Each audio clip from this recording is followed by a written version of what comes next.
This town is as hot as hell.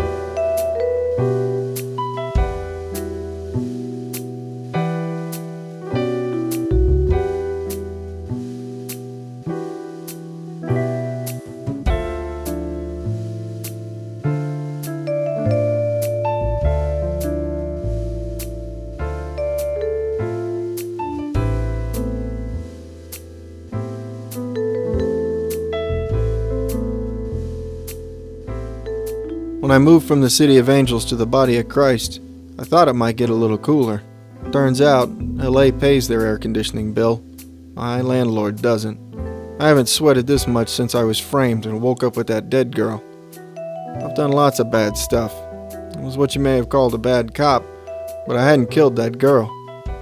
I was never convicted for killing her, but the people after me got what they wanted. I lost my badge, my pension, my wife, and now all I can do is photograph cheating husbands for their heartbroken housewives. What a way to scratch out a living. But that isn't the problem sitting on my desk today. The only thing hotter than South Texas weather is being grilled by some slick-haired shyster in a suit worth more than my annual salary. I must have passed out in my chair, because I woke up to find this shiny-toothed weasel sitting at my desk like we had an appointment. I would have kicked him out, but he brought a bottle of Scotch. The good stuff. So I figured I'd sit down, get drunk on his hooch, hear what he has to say, then kick him out. As it turns out, he wanted to know about my current investigation. I'm no priest, and since he was buying, I figured what the hell. So I settled in to tell him. 2 days ago, this good-looking broad knocks on my door after hours. She wasn't exactly my type, but I'd been in a dry spell lately, so I let her in. Hey, any port in a storm, Dad always said. How can I help you? I was hoping she needed photos of her husband. Women who have been cheated on are usually good for some pity sex. I need you to find my little sister. No dice. A missing persons case. My sister Samantha has been missing for months. Now I'm worried about her. I eyed her, not just for her sweet looks, but because something didn't add up. Good-looking broads don't walk into my office. Ever.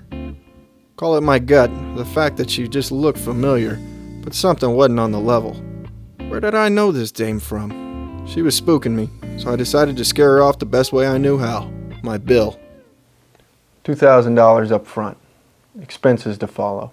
Nobody I know carries that kind of cabbage around for a missing person, so you can imagine my surprise. Deal. She dropped the cash, I dropped my jaw. She turned and walked out, her backside waving goodbye with every step. Damn. Now I gotta go to work. So I did some digging around, made some calls, ran down a few leads. Turns out Samantha had been shacked up with the trigger man for the local syndicate.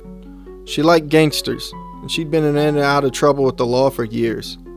6 months ago, she up and pulls a Houdini, leaving without a trace. Talk about a cold case. She was a wannabe actress, so who knows? Maybe I passed her on the road when I left LA. I got back into the office at 8:15. I had gotten an address out of one of Samantha's hophead friends, a doper who couldn't remember anything until I fed him a knuckle sandwich. Tomorrow I would. Damn it! The cocking of a hammer always gets my attention, especially when it comes from behind. I froze. Who would want to ice me? Maybe I could get them to talk, find out who's trying to punch my ticket. What should I talk about? So, hot enough for you? Wait a second.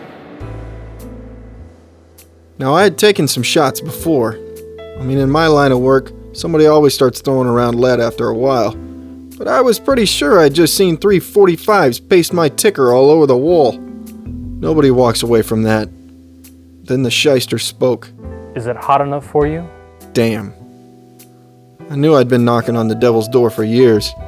I guess I shouldn't be surprised when he finally answered. But I had to know. So who did me in? You really think it matters? I knew it didn't. We have some business to discuss. Well, at least you brought the good Scotch. Mom always said I could find a silver lining in anything.